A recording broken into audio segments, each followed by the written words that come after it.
Alright, paper 3, the final one in this AQA November 21 series. Let's get started.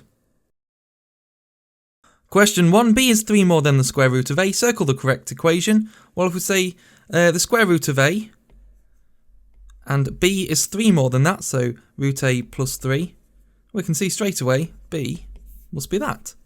b equals root a plus 3. That's our mark. Circle the largest number.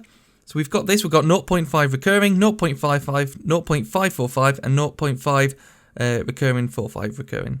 Firstly, well, let's eliminate the ones we know it definitely can't be. If we look at the first digit, well, they're all 5. So we need to look at the second digit. With this, we know it's going to be 5. We've also got 5 here. This we've got 4. So the 4 will be smaller than 5, so it can't be this. Same for this. We've got 5, it doesn't matter what's after. This is also going to be smaller than the other two. Now deciding between the two left over, well, if we've got 0.5 recurring, that means the 5 is going to go on infinitely. So that must be bigger than this one here because that is just 0.55. Question 3. A line has equation 3y equals 3x minus 2. Circle the coordinates of the intercept of the line with the y-axis. To figure this out, firstly we can note that every one of these coordinates has x value of 0. So what we can do is say, well, when x equals 0, let's input that into the equation. So we'll have 3y equals 3 lots of 0 minus 2. So 3y is 0 minus 2. 3y is minus 2.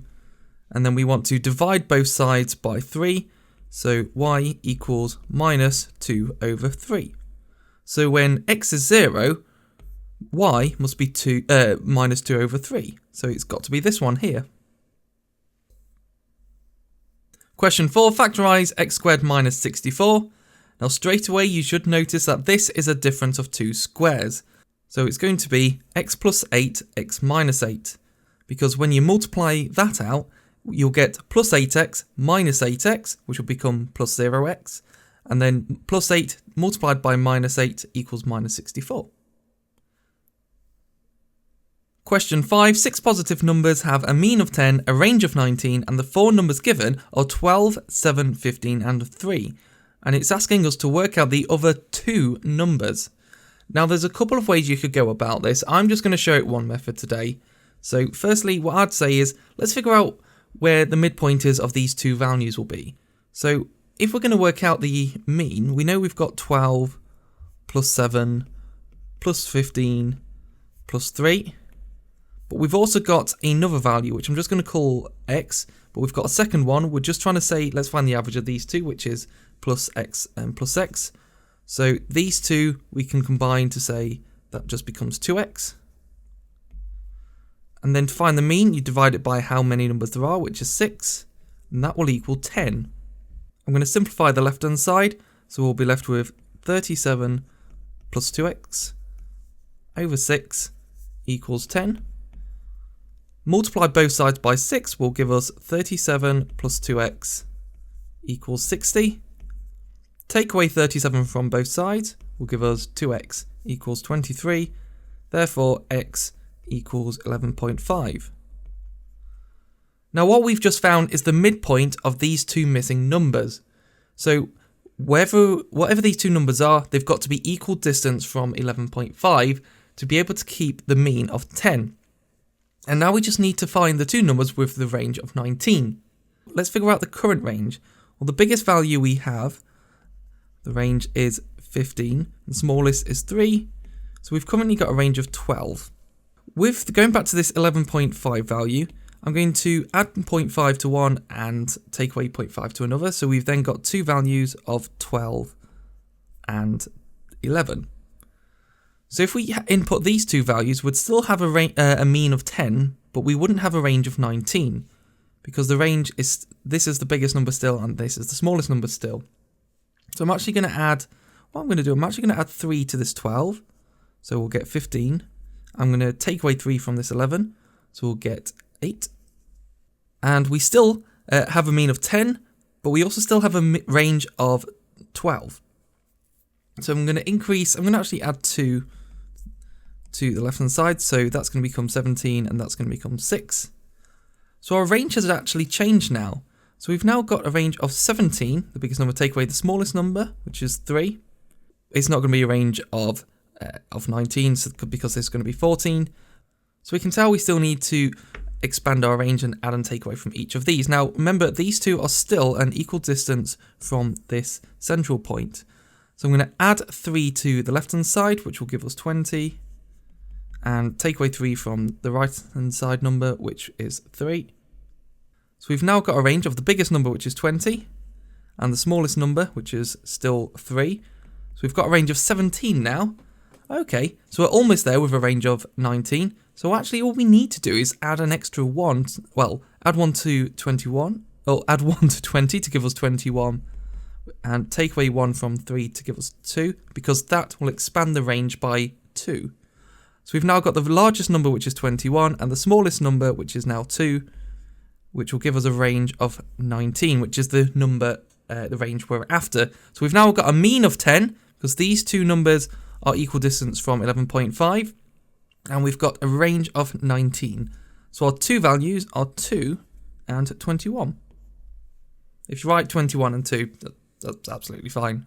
Again, there's a more mathematical method to find this without having to do this part here, but it's up to you if you want to look into that or not. Question 6. At a country park, there is a house, a museum and a garden. The table shows the prices per person to visit the park. We've got the table as we can see here. One day, 480 people visit the park. 67 visit the garden only. 40% visit the house and the museum. And 3/8 visit the house only. And the rest of the visitors just visit the museum. In total, how much do the 480 people pay to visit the park? And it says you may use the Venn diagram to help you, which we can see down here. So before we work out how much each person pays, we need to figure out how many people each visited, well, each did each activity. And nicely enough, we can actually use this Venn diagram to find this out. Now, it's already given us 67 outside the Venn diagram because they didn't pay anything and they just visited the garden. Now, the left-hand circle is house, and the right hand side is museum, so let's figure this out.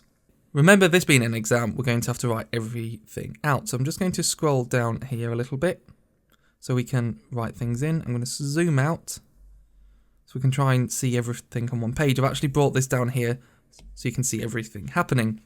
So for the garden, it's already given it to us. So working the rest one by one, the first one says 40% visit the house and the museum. So for the house and the museum, we've got 480 people in total, and out of those, 40% or 0.4 visit both of those. So 480 multiplied by 0.4 is 192. So 192 people visit both. So we've done this one now. For the the third one technically, 3/8 visit the house only. So for the house, we've got, out of the 480 people, 3/8 visit the house. How you type that in the calculator is up to you. You can type 480 times 3/8 or 480 times 0.375, and that will give you an answer of 180. So 180 people visited just the house. And finally, it says the rest visit the museum only. So for the museum, it's quite nice because all we have to do is say, well, there's 480 in total. 192 visited both. 180 visited the museum, 67 visited the gardens, so therefore we're left with 41 people who just visited the museum. So we've now worked out how many people visited each aspect, but the question asks us, in total, how much do the 480 people pay to visit the park? So for the house and museum, our price is, let's have a look, house and museum is £12.50. So house and museum, it's £12.50 per person, and there were 192 people who paid that. £12.50 times 192 is £2,400. Next, for the house, how much was that? That was, for the house, it was £8. So £8 multiplied by how many people, which was 180. So £8 multiplied by 180 is 1,440. And finally, just for the museum, we had, in fact, the cost was, what was it? Here is £7. So £7 per person multiplied by how many there were went all together, which is 41. And that will give us £287. Add them all together, and that will give us a grand total of £4,127. Have we done the answer, or found the answer? So the question was, in total, how much do the 480 people pay to visit the park? And we found that, which is £4,127 altogether. Question 7. Jeff and Kaz share £270 in the ratio of 2.6 to 1. How much more than Kaz does Jeff get? So first thing, we need to work out the total that these ratios add up to. So we've got 2.6 plus 1. We've got a total of 3.6 parts. We then need to figure out how much is in one part. So that's £270 divided by 3.6. And that's £75 per part.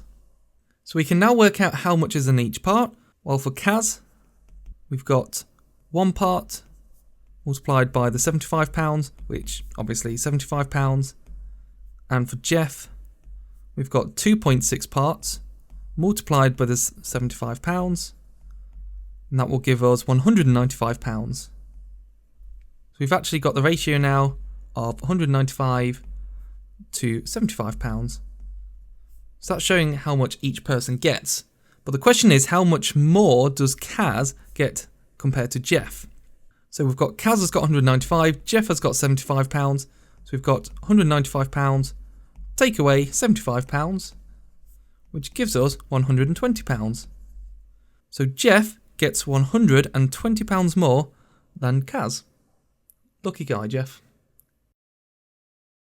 Question 8.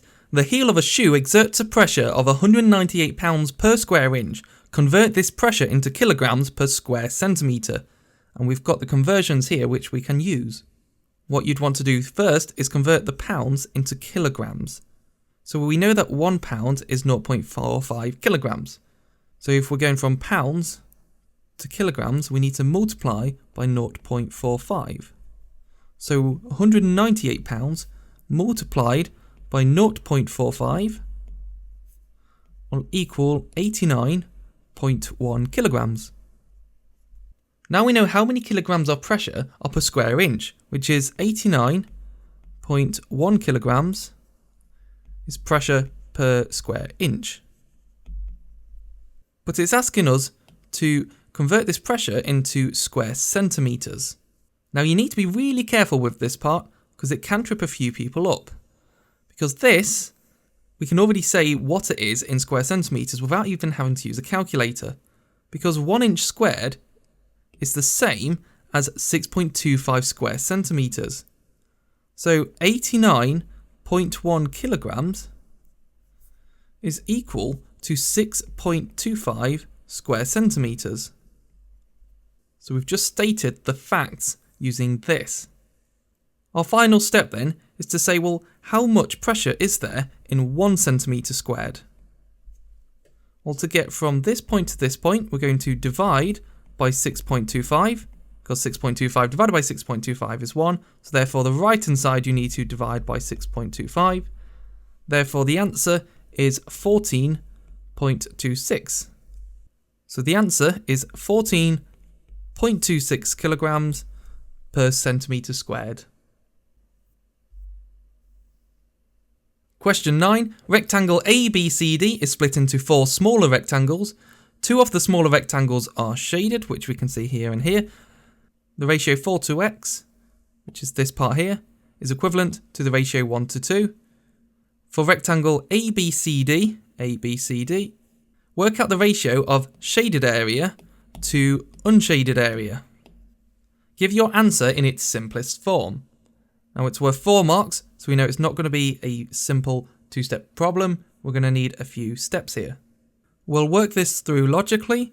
So I would say let's figure out what this x value is, because Because if we've got the ratio 1 to 2, and we've got 4 to x, well, from 1 to 4, you've got to multiply by 4. So 2 multiplied by 4 is 8. So therefore, x must be 8 centimeters. I'm going to write this on the diagram at the top here, so 8 centimeters. So we've already got a value. So that's nicely worked out x. But we need to figure out the area of these shaded areas here. Because we've already got the unshaded areas, but how would we work out the shaded areas? Well, for this one, we know one length is 8 centimeters, but we don't know this length here. The same goes for this here. We know that this length is 4 centimeters, but we don't know this length. However, because we've been given these areas, we can actually work backwards and find the lengths. So for 12 centimeters squared, I'm going to do for this part here, we're going to have to do 12 centimeters divided by 4, which equals 3 centimeters, because 3 times 4 gives us the area of 12 centimeters squared. So therefore this length is 3 centimeters. We're going to do the same with this here. We know that this is 56 centimeters squared, so it was 8 times something equals 56. So going backwards, it will be 56 divided by 8 equals 7 centimeters.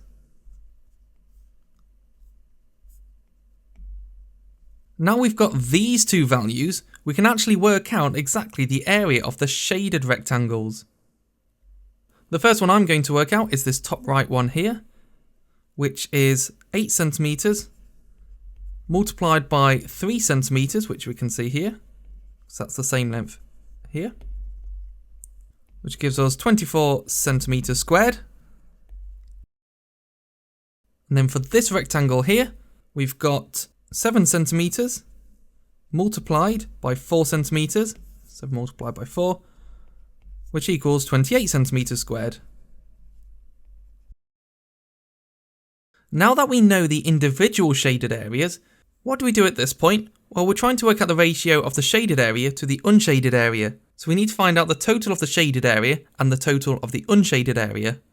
So the total of the unshaded area, because we've got these two numbers here, add them together, 24 plus 28 equals 52 centimeters squared. So that's the shaded. And for the unshaded area, it's 12 centimeters squared plus 56 centimeters squared, which is 68 centimeters squared. So we now need to just put this in ratio form.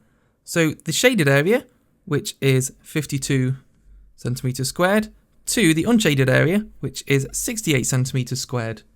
We've got a ratio, but now we need to give the answer in its simplest form. So you can do that in your calculator, or you can do it by hand, but this works out as a ratio in its simplest form of 13 to 17. And that's the final answer for this question. Question 10. A solid shape is drawn on isometric paper. On the centimetre grid, draw the elevation of the shape from A. So we can see the elevation here. It's pointing to the side elevation from this direction. So we need to draw it from this direction. So I'm going to use this point as the starting point. And we can see it actually goes down 2. So 1, 2. So on the paper below, I'm going to start from here. It's going to go down 1, 2. Make sure you use a ruler for this. Then from the bottom, it goes across 2. So 1, 2, because I'm counting the dots. And then it goes up 2 and across 2. So 1, 2, and then 1, 2. From this direction, we can also see, it would also see this aspect here. So this line would actually be the same as this line here. So we then go across we go across 1 at the top and the bottom. So across 1 at the top and across 1 at the bottom. And then it goes down 1, 2. So 1, 2. And that's the elevation of the shape from A drawn. On the centimetre grid, draw a plan of the shape. Drawing a plan of the shape means the top-down view, or a bird's eye view, depending on what you want to think of it as. So I'm actually going to start again on this point here, and then it goes up 1, 2, 3, 4, 5. So 1, 2, 3, 4, 5. It goes across 1, 2, 3. So 1, 2, 3. I'll try and draw it as accurately as possible. then it's going to go back down again. So 1, 2, 3. 1, 2, 3. It's going to go across 1 to the left. So 1. It's going to go back down again for 1, 2. So 1, 2. And then it's going to go across 1, 2 to link up. So 1, 2 to link up back to the start. And that's our plan of the shape drawn. Question 11. Eric thinks of a prime number between 20 and 30. His number is x% of 125. Work out one possible value of x. Now, I'm going to be cheeky here and I'm going to show you both possible values of x. In the exam, you'd only have to show one. So firstly, we need to decide what all the prime numbers are between 20 and 30. Well, there's actually only two, and that's 23 and 29.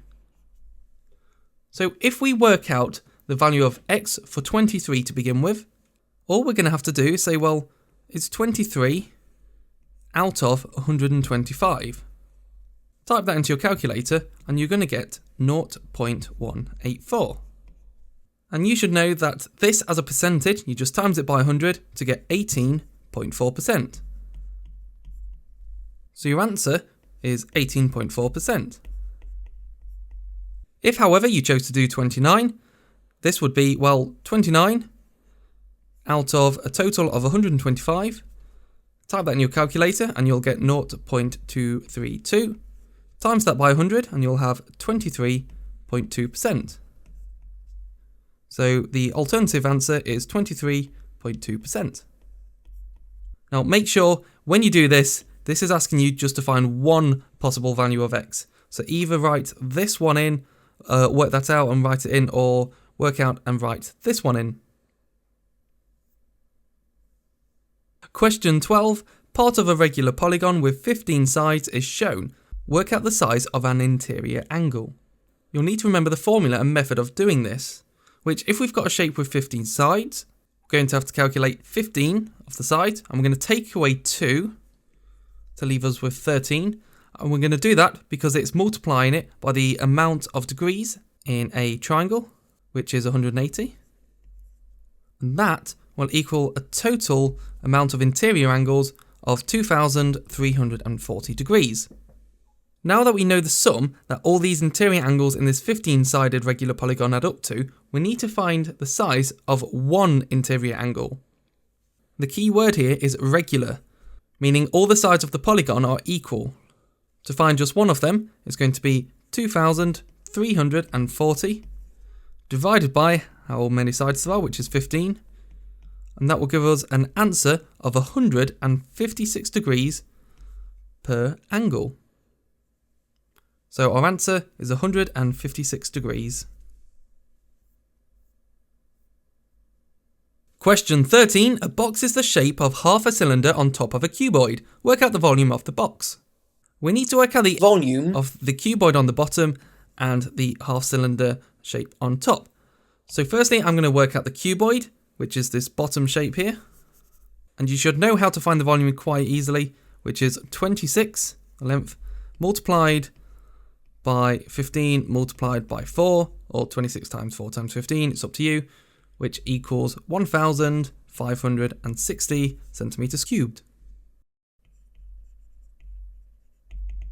Now for the trickier one, the half cylinder on the top, we're going to firstly need to work out the area of this half circle here first. Because what's quite handy about this shape is actually it's a prism. So there's a couple of ways you could go about solving this one, but at this point we're just working out this half cylinder at the top. So for the area of half a circle, well, we know for a circle it's pi r squared. If it's half a circle, we're going to divide it by 2. And the radius, well, we know the diameter, which is 26. So the radius must be half of that, which is 13. So if we input that, so pi times 13 squared all over 2, pop that in your calculator and you're going to get an answer of 84.5 pi or 265.46 centimeters squared. Now that we've worked out the area of this half a circle, we now just need to multiply it by the depth, which is 15 centimeters.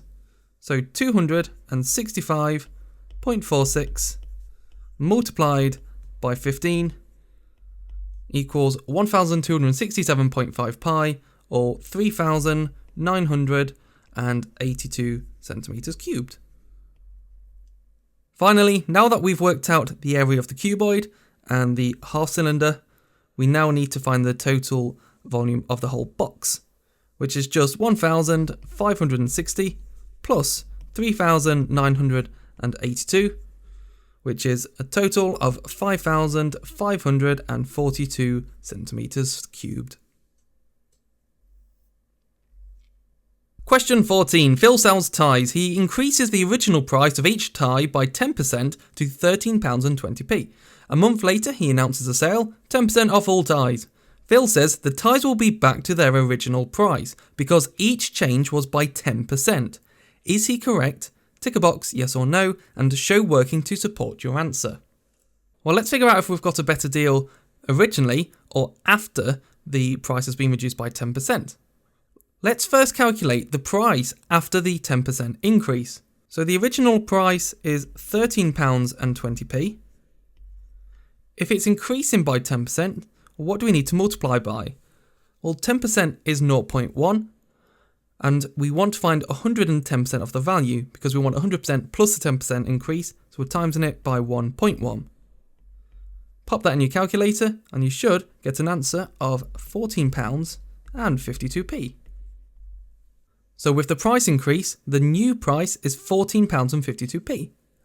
But Phil says the ties will be back to their original price because each change was by 10%, but the sale had 10% off. So now let's figure out what 10% off this new price will be. You should already know what's going to happen here. So if we've got £14.52, which is the new value, what do we need to times it by? Well, if 10% is being taken off, the value will be 10% less. So 10% off 100% is 90%, so we're timesing it by 0.9. £14.52 multiplied by 0.9 will give us an answer of £13.07. We've done the calculations, now we just need the conclusion. Well, if the sale price after the increase is £13.07 and the original price is £13.20, we know these two values are not the same. So the ties will not go back to their original price, so therefore the answer is no. I'm also going to write, just to be safe, the price in the sale is cheaper than the original price. Question 15. A biased spinner can land on A, B or C. The table shows the probabilities in terms of K of A, B and C, as you can see here. Work out the probability of B, which is this one. If we're dealing with probabilities, well, the probability that at least one of these is going to happen is 1, because the probability that something will happen is going to be 1. So all these will equal 1. So what we're going to do is put this into an equation and say, well, A, which is 0.5k, plus B, which is 7k minus 0.15, plus C, which is 2.5k, all equals 1. I'm going to simplify this a little bit. So 0.5k plus 7k minus 0.15k. No, just 0.15. Remember, this is plus 7k, and then plus a minus equals a minus, and then plus 2.5k equals 1. Simplify this down. We've got 0.5k, 7k, and 2.5k. So that all equals 10k. And then we're left with minus 0.15. That all equals 1. Add 0.15 to both sides, which will give us 10k equals 1.15. And then divide both sides by 10 to give us k equals 0.115. So what we've actually done here is we said, well, we know all this equals 1, so we can actually solve this for k. So we simplified it down, rearranged it to get k on its own to find that k is equal to 0.115. Now what we can do is say, well, now that we know k and we want to find the probability of b, we can input k back into b. So we've then got 7k, which is 0.115, minus 0.15. So 7 times 0.115, which is 0.805, minus 0.15. You can pop this, in fact, you could have typed this in the calculator if you wanted. I'm just showing you each step, because some people might prefer to do it step by step. And this will give you an answer of 0.655. So the answer B, the probability of B, is 0.655. Question 16. P is the 0.214, Q is the 0.68, R is the 0.25. Use gradients to show that angle PQR is not a right angle. So because it's angle PQR, we're looking at Q, or the angle Q. Now we've got these three coordinates here, and the angle might look something, say, roughly like this, or it could look like this if it's a right angle. So we need to figure that out, whether it's a right angle or not a right angle. Let's work out the gradient of PQ, or the straight line PQ. So the gradient of PQ is, remember the gradient is change in y over change in x. So change in y is, I'm going to use 14, take away 8, because the first point take away the second point, and that's all over the change in x. And we're going to have to do this the same way around, so it's the first point take away the second point, which is 2 take away 6. This equals 6 over minus 4, which simplifies to minus 3 over 2.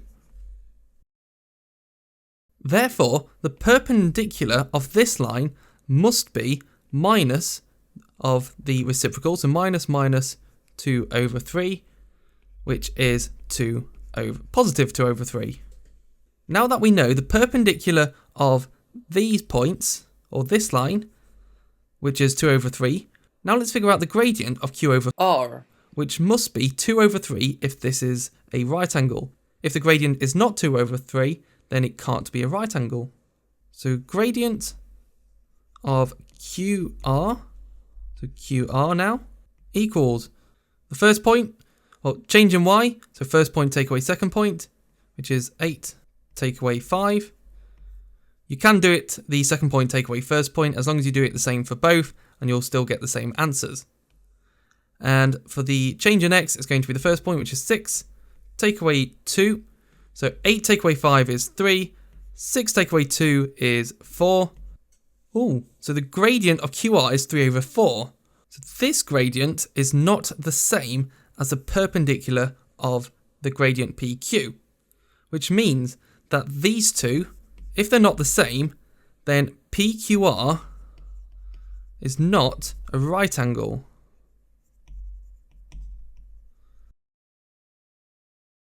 Question 17, m squared is greater than 9, circle the possible value of m. Well, let's just work out what the value of m is, which to do that, you have to square root both sides. So the square root of m squared is m, the square root of 9 is 3, so m must be greater than 3. So which one is it? Well, just be wary, because m will be squared, whether it's a positive or negative value, m will become a positive. So actually m, technically, we're looking for values greater than 3 or values less than 3. So firstly, minus 2 and 7/8, well, it's less than 3 and it's less than minus 3, or more than minus 3 I should say technically, so it can't be that. 2.8 is definitely less than 3. 3, well, 3 is exactly 3 and m wants to be greater than 3, so it can't be this one. And minus 7 over 2, which is minus 3.5. It's actually this one, yep, because minus 3.5 times minus 3.5 becomes a positive value, which is the same as saying 3.5 times positive 3.5 times positive 3.5, which will be 12 or something like that. Question 18, simplify w to the power of 1 multiplied by w to the power 0. Well, if you're multiplying these two, the laws of indices say, well, you add the powers, so 1 plus 0 is 1, so it'll be w to the power of 1, or just w. Question 19, the equation of a circle is x squared plus y squared equals 11. Work out the length of the diameter. So for the length of a radius, firstly, it's going to be the square root of this number here. So the radius is the square root of 11. And then the diameter is twice the radius. So the diameter is twice the radius. So therefore the diameter is 2 times root 11, which is 2 root 11, which is this one here. Question 20. A over B equals 3C. B over C equals 2. Work out the value of A when C equals 8. There are two ways to go about this question. I'm going to show you both ways. Firstly, we can see that if C equals 8, well, we can substitute C into here straight away. And that will just leave us with one variable. B over C, which is 8, equals 2. And then we need to multiply both sides by 8 to get B on its own. So B equals 2 times 8, which is 16. Now that we know a value of B and C, we can actually input both of these into this top equation here. So A over B equals 3C, while A over B, B being 16, equals 3 lots of C, which is 8. A over 16 equals 8, 16, 24. Multiply both sides by 16, so A equals 384. So therefore the answer is 384. There is a second way to go about this, so I'm just going to move things to the side. It's a very similar method. We're actually just going to rearrange this and input it into this, or substitute it into this. So if we rearrange this second equation to make it to find what B equals, so B over C equals 2, multiply both sides by C, so B equals 2C. We can then input B into this top equation here. So we'll have A over B, B being 2C, equals 3C.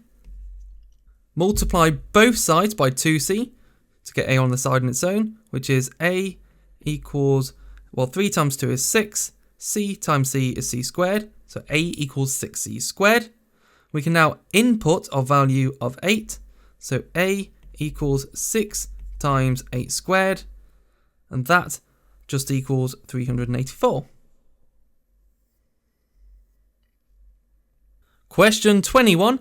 Here is some information about the ages of babies at a clinic. We've got a lovely table here, and it's asking us to draw a histogram to represent the information.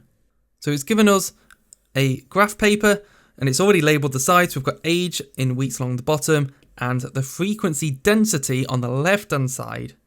So what we need to do is work out the frequency density. So we're going to use this table at the top. I'm going to label the two columns width and frequency density. Well, the width for this first one, well, it's between 0 and 5. 5 take away 0 is 5. The second one, 10 take away 5 is 5 as well. The third one, we've got between 10 and 20. So 20 take away 10 is 10. And the fourth one is between 20 and 50, so 50 take away 20 is 30. So we've now got the widths that we can input onto here. But we also need the frequency density. And how do we do that? Well, if you know the frequency, which is 18, and you know the width, which is 5, you're going to divide one by the other. So 18 divided by 5 is 3.6. And the reason for that is because in essence we're working out the area, and if the area, you think of it as 18, well, we've got the width multiplied by the frequency density will give us that frequency. So to work out the frequency density you have to work backwards. 18 divided by 5 equals 3.6. So the next one, 23 divided by 5, which equals 4.6. 17 divided by 10, which is 1.7. And 21 divided by 30 is 0.7. Now that we've got the frequency density, we can draw this all onto the chart and draw the histogram. So for the first row, we've got a width of 5 and height of 3.6. So a width of 5 and height of 3.6. So that goes up to here. Make sure you use a ruler. Mine's going to be ever so slightly out just because of the software I'm using. And then it's going to go across. That should be exact, but again, my software's a little bit out. You'll only get about half a square leeway, but you can draw more accurately. For the next one, we've got a width of 5 again. So it's going to be from 5 to 10, which is here, and a height of 4.6. It's 4.6, we've got 4.5, 4.6, which is here. And then going to draw across and down, and that should link it to this one here. Third one, we've got a width of 10. And then we've got a height of 1.7, which is actually, I've gone way past that, which is here. And then that's going to, you're going to draw that across to link it up. There we go. And finally, we've got a width of 30, so 30 from 20, which goes up to 50, which is very convenient that they've put the maximum point as 50. And a height of 0.7, which is about here. And then we're going to draw that across to link it to here. So we've then got a nice area. And that is the histogram drawn. You actually get a mark just for the widths being correct, which you worked out here. You get 1 mark for all of this being correct, and you get 2 marks for calculating this all correctly, particularly the frequency density. Question 22. A sequence of patterns is made using horizontal sticks and vertical sticks. We can see pattern 1, 2 and 3 on here. The table shows the number of horizontal sticks and vertical sticks in each pattern. What fraction of the total number of sticks in pattern N are horizontal? So give your answer in terms of N. If we're finding the fraction of sticks that are horizontal in pattern N, so it's going to be the horizontal series N, I'm just going to put brackets N, and then all over the total, so the horizontal pattern plus the vertical pattern, because the horizontal, that amount over the total amount. So we now need to figure out the pattern of the horizontal first. Well, you can do the vertical first, but I'm going to do horizontal first. So as we can see on this part here, it's going up in 2, so plus 2, plus 2. So using your sequences knowledge, we know that for the horizontals, it's going up into n. And actually, we don't need to add or take away anything. So it's just going to be 2n, because 2 times 1 is 2, 2 times 2 is 4, 2 times 3 is 6, so it's not adding or taking away anything. Our vertical pattern, well, let's have a look. Well, it's adding 1, and it's adding 1, so it's going to be n, and then plus or minus something. Well, what is it? Well, to get from 1 to 2, we just add 1. Does this work for the next one? 2 to 3, we add 1. Oh, so this must just be n plus 1. Now that we know the horizontal pattern and the vertical pattern, we just need to put this into the fraction. So the horizontal is 2n, and over the total, which is the horizontal pattern, which is 2n, plus the vertical pattern, which is n plus 1. Now you should recognise that this is something that can be simplified because we've got 2n plus n on the bottom here, so we've got like terms. So we're going to have 2n on the top still, and on the denominator, 2n plus n is 3n, and we've got plus 1 left over, and we can't actually simplify that anymore. So the answer is 2n over 3n plus 1. So let's write that in here, 2n over 3n plus 1, and there we have it. We've worked out the, in terms of n, or the fraction of the horizontal sticks in terms of n. Question 23, the equation of a curve is y equals 16 to the power of x. Circle the point that lies on the curve. Now 16 to the power of a integer is not going to be smaller than 16. So if x is 32, for instance, then we know that 2, it can't be 2 because that's smaller than 32. So we know it can't be that. Same thing for here. If x is 256, well 16 to the power of 256 is going to be something huge. So it definitely can't be 2. It's got to be much bigger than 256. So we can eliminate them two straight away. And actually you've got a calculator on you. So in your calculator you can just write y equals 16 to the power of 2, or 16 squared. and you should get an answer of 256. So when x is 2, y equals 256, which is this one. Part B, a different point on the curve has y coordinate 1 over 16. Work out the x coordinate.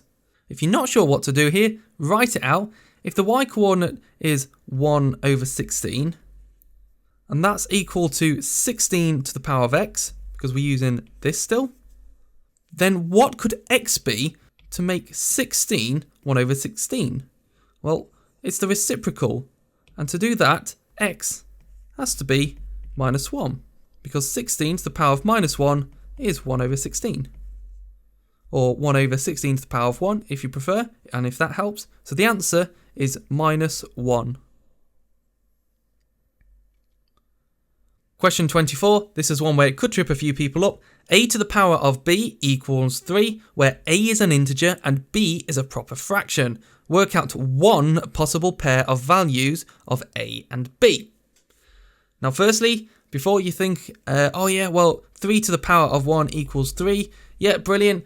Well, yeah, you're correct in saying that. However, this, it says a is an integer, yeah, but b is a proper fraction. And actually, in this one, we've not done a fraction, we've just done another integer. There's ways you may think about how you'd go about this. You may just know the information on the top of your head, but if you're a little bit unsure, a good way to think about it is, well, if 3 squared, for instance, equals 9, how would we go backwards? Well, 9 to the power of something equals 3. Well, we know the square root of 9 equals 3, but what's another way of writing the square root of 9 in terms of powers? Well, that's the same. Say 9 to the power of a half equals 3. So work out one possible pair. Well, a equals 9 and b equals a half. An alternative answer, you could also say, well, 3 cubed equals 27. So 27 to the, cube root of 27 is 3. Or 27 to the power of a third is 3. So you could also have a equals 27 and b equals a third. So here's two possible answers for you. This is using your surd knowledge and your powers to fractions. Question 25, expand and simplify fully x minus 3 multiplied by x plus 2 multiplied by x plus 5. What you want to do first, or what I would do first, is we're going to break it down. So we're going to multiply out this part to begin with. So we've got x minus 3 multiplied by x plus 2. Because we've got 3 brackets being multiplied by each other, you can tell we're getting to the higher marks now. To expand these brackets out, I'm going to draw a grid, because I find this the nicest method. So we've got x minus 3 and x plus 2. X times x is x squared.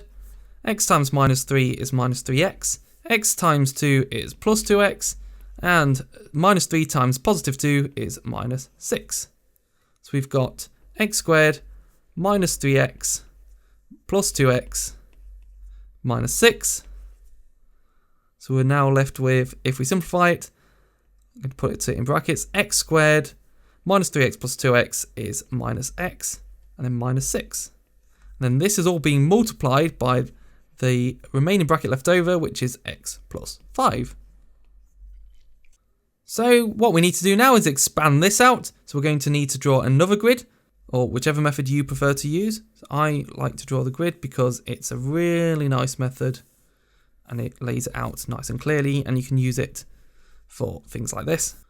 So on the top, x squared minus x minus 6, and on the side, x plus 5. You might have done x squared minus 6 on the side and x plus 5 on the top. That's absolutely fine. X squared times x is x cubed. X times minus x is minus x squared. X times minus 6 is minus 6x. X squared times 5 is plus 5x squared. Plus 5 times minus x is minus 5x. And positive 5 times minus 6 is minus 30. So let's write this out. We've got x cubed minus x squared minus 6x plus 5x squared minus 5x minus 30. Let's collect the like terms now. So x cubed, we've only got 1. X squared, so we've got minus x squared plus 5x squared. So plus 5 minus 1 equals plus 4x squared. Minus 6x and minus 5x is minus 11x. And we're just left with one numerical value of minus 30. We can't simplify this anymore, so our final answer is x cubed plus 4x squared minus 11x minus 30.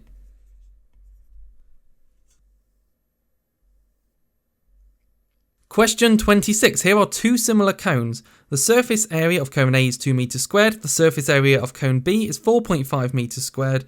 Work out the ratio radius of cone A to radius of cone B. Give your answer in the form 1 to n. Now, I'm not a big fan of this question for many reasons, so I'm just going to tell you how to do it. There'll be some other videos out there. I'd honestly recommend checking them out because they'd probably explain this one quite well. To do this, well, if you have 2 meters squared to 4.5 meters squared, well, we want to square root both of them. So square root of 2 to get 2 meters to square root of 4.5. Divide both sides by root 2 to get 1 to root 4.5 over root 2. And that will leave you with an answer of 1 to 1.5. Remember, you can just type this into your calculator to give you 1.5. Question 27. In the diagram, D to E is A, D to H is B, H to G is 8B, EX to XH is in the same ratio as 3 to 1, and EF to FG is in the ratio 1 to 3. For A, show that D to X equals 1/4 A plus 3/4 B. Now this information is given all in the diagram here. This part will come into play bit by bit. This part will actually come into play for the first question, and this ratio will come into play in part B. So we need to show that D to X is this. Now that's quite nice. I like these questions because it gives you the answer and you've just got to prove it. So if you try and prove it and get it wrong, then you've done something wrong along the way. So it's quite nice like that. Now if we're working out from D to X, that's this distance here, well, how would we go about that using just our knowledge of A and B? Well, what we could do, we could add two vectors together and say D to H, which is this part here, and then we're going to add on from H to X, so plus H to X.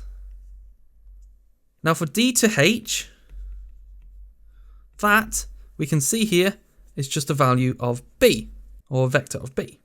But we also need from H to X. Now this is where it gets trickier, because we don't actually have anything directly that could get us this value.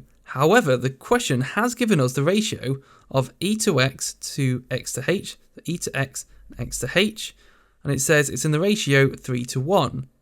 So it's in the ratio distance, say, of 3 and a distance of 1, meaning that this is 3 times the length of this. Or if we're doing it in ratios, if we add it together, we've got a total distance of 4. And I'm actually going to say, well, what if the total distance is 1? Because we're going to do it in proportion.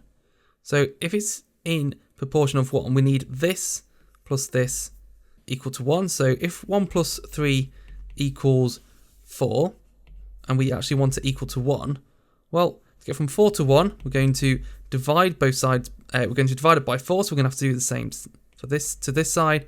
So 1 divided by 4 plus 3 divided by 4 equals 1. Now, that might seem a weird thing and a complicated thing to demonstrate, but there is a very good reason why I'm showing that to you right now. And this is because of the hx element. And to find hx, we need to firstly find out the distance from h, or the vector from h to e. So from h to e, we can actually see, well, if we go from h to d and then d to e, so h to e is minus b, So we've gone from here to here, and we've gone in the opposite direction to where this arrow is pointing. And then from D to E, we're just going to add A. So HE is A minus B. Now that we know the vector of H to E, which is this, we now need to find the vector of HX. Now this is the part why I described this earlier, because you don't just divide it by 3. Because if you're dividing it by 3, you're actually splitting this into, and if you split it in 3 equal segments, I'm going to draw this line here, then these two are just twice the amount of this length here. So if that's 1, this is twice the length. This is why I described this part, because you don't divide it by 3, you divide it by 4, because we've got a total of 4 parts, and this is one of them. So think of it as ratios. Now we need to figure out what HX is, and we've got HE, we need HX in terms of HE. So HX is what in terms of HE? Well, if we divide HE by 4, that will give us one of the equal parts, because this is 1 part, this is 3 equal parts. So we're going to divide HE by 4. So we're going to have a quarter HE. Now we know what HE is, which is A minus B. So HX equals a quarter of A minus B, which equals a quarter A minus a quarter B. So now we know HX, we can work out D to H plus H to X, because D to H we said was B, so D to X equals B, and we're adding on this part here, which is a quarter A minus a quarter B. Now we can actually, because we're just adding these brackets in, we can just remove the brackets. So in terms of A's, we're going to collate the like terms. So we've got D to X equals a quarter A. We've got B, take away a quarter of B, which leaves us with 3/4 B. So we've now found the value of D to X, which is a quarter A plus a 3/4 B. And actually, that's exactly what we needed, a quarter A plus 3/4 B. So we've now proven that D to X is in fact this. This is a bit of a tricky one, although part B gets a little bit trickier than this. Part B says, is DXF a straight line? Show working to support your answer. So let's work this out together. We want to find the distance from D to F firstly, and actually we want to say, well, is this through X a straight line? So if it is a straight line, then D to X must be a factor of D to F, meaning you can multiply D to X, or it will be in proportion to D to F. Otherwise, if it's not, even if it's slightly out, it won't be able to go into this whole straight line.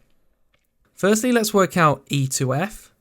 Well, we've actually got information above which says E to F and F to G is 1, 2, 3. So E to F and F to G is 1 to 3. So for every 1 here, there's 3 here. So I'm going to write it proportionally. 1 plus 3 is 4, so divide both by 4. So we've got 1 over 4 and 3 over 4. So we can actually say that E to F is a quarter of E to G. So let's work out E to G first. Well, E to G, we've not got anything direct, so we're going to have to go back from E to go from E to D. So I'm going to write this out as well. So we want to go from E to D, then from plus D to H, and then plus from H to G. So from E to D is actually minus A, because we're going backwards. And from D to H is B, so we're going to add B. And then from H to G is 8B, so we're going to add 8B.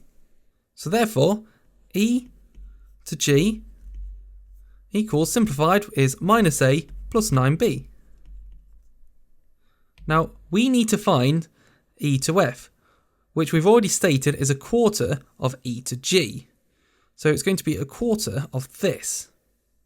So E to F is a quarter of minus A plus 9B, which is minus A over 4. In fact, I'm going to write it numerically so it looks nicer. So we've got a quarter, or minus a quarter A plus 9 over 4B. So this is really useful information finding E to F, as this is a key piece to figuring out the final solution, because we're trying to find out whether D to X is on DXF is a straight line. So actually what we need to do now is figure out the distance from D to E to F. Now this is going to be D to E plus E to F. Now D to E is A, and E to F, we've said down here, is plus, I'm going to put it in brackets, minus a quarter A plus 9 over 4B. So we can actually take that out of the brackets, because if we're adding a minus, it's a minus. If we're adding a positive, it's also a positive. So if we're going to have to now collate the like terms, A plus minus a quarter A, or A, we could actually make this look nice and say A minus a quarter A will leave us 3/4 of A, and then plus 9 over 4B. So D to F equals 3/4 A plus 9/4 B. Now this is the key bit of information, because we now need to compare DXF against DX. And we said if DX is a factor of DXF, then it must be a straight line. So let's bring down DX, the DX, which equals A over 4 plus 3 over 4B. And we combine inspection, we can probably tell that this is going to multiply into this. Now I'm just going to focus on the A's. If we've got A over quarter here, we've got 3/4 A here, I'm going to want to times dx by 3. So we're going to have 3 dx to get, so multiplying it all by 3, which will give us 3 over 4, lots of A, plus 3, well, 3 times 3 over 4, it's 9, so 9 over 4b. Oh, so 3 dx is equal to d to f. And seeing as that's the case, therefore, dxf must be a straight line.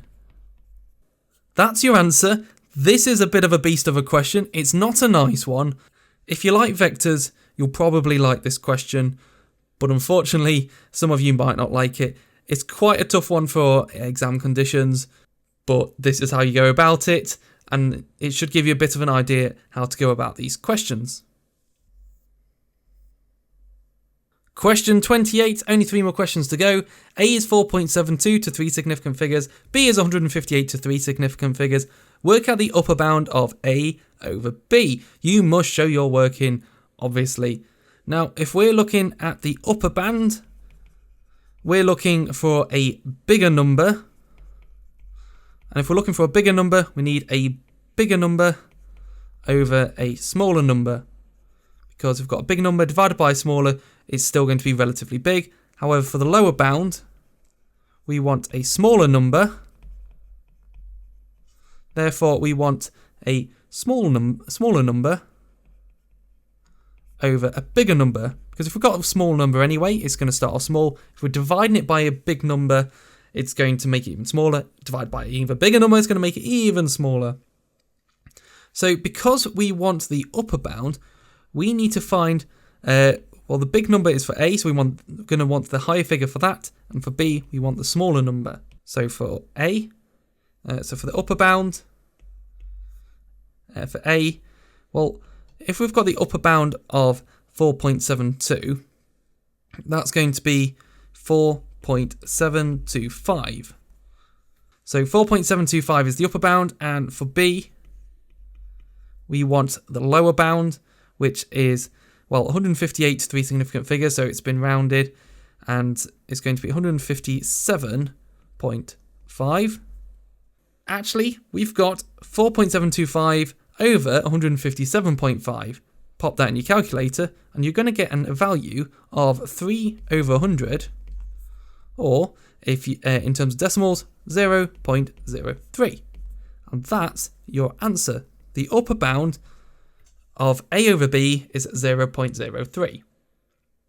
If you want to know the value of the lower bound, it'll be 4.715 over 158.4, which will equal 0.0297661. Question 29. This is another beast of a question. We've got A, B, and C are 3 points on the circumference of a circle, centre O.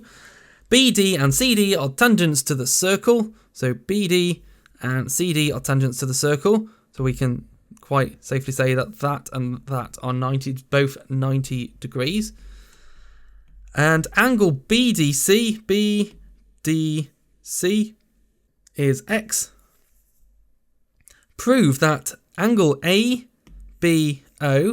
as shown here, is 45 degrees minus X over 4. Okay, where do we go about starting this? Well, I mean, one interesting fact, which we could probably state, that angles in a quadrilateral is 360 degrees. I feel like that will come into play later. Why? Because we've got a quadrilateral here. Let's figure out the angles we do know. We know we're going to be doing things in terms of algebra. So let's figure out what this... In fact, let's figure out what this angle is, because if we know this angle, we're going to be able to figure out this angle here. So what could this angle here be? Well, if we know angles in a quadrilateral equals 360, well, all these four must equal 360. So to find out what this remaining angle is, it's going to be 360. Take away the 90 degrees we know, take away the other 90 degrees we know, and take away X, which we know it's angle X. So it's going to equal 180 minus X. So I'm going to write this angle BOC is 180 minus X. Now, one of the circle theorems we know is this angle to the centre is twice the angle here. So if we're going to find this angle here, it must be half of 180 minus X. So angle BAC is half of 180 minus X. So a half of 180 is 90, and a half of X is X over 2. Now we need to figure out angle ABO, which is this angle here. Now, an important bit of information is ABDC. ABDC is a kite. So if it's a kite, these two lengths are the same, these two lengths are the same, which means if this length and this length are the same, then this angle and this angle are both, or must both be the same. Oh, we don't know this angle here. We could figure out this angle right here, because we know that, well, in angles in a circle, or angles all the way around, is 360. So I'm going to put angle COB is 360 degrees, which is the total, and we're taking away this 180 minus X. So taking away, in brackets, now this is where you've got to be careful, is 180 minus X. We're taking away this whole value. Now 360 take away 180. If we're going to take away 180, but if we're taking away 180, but also taking away minus X. So taking away a minus and a minus becomes a positive. So we've got plus X. So angle COB is actually going to be 180 plus X. So 180 plus X. We've now got all the key bits of information we need to figure out how to find angle ABO. We've already said that this angle is the same as this angle here. And we know that angles in a quadrilateral equal 360. So we're going to do 360 and take away the known angles. So 360, take away that 90 minus x over 2. And then we're going to minus that 180 plus x. And then I'm going to expand that out. So we've got, then let's write this out a bit. So we've got 360, taken away 90 becomes minus 90. Taken away minus x over 2, minus and minus becomes a positive. So we're going to plus x over 2. And then take away 180. Then taking away a positive is then taking away x. We now need to simplify this. I'm going to scroll up a bit.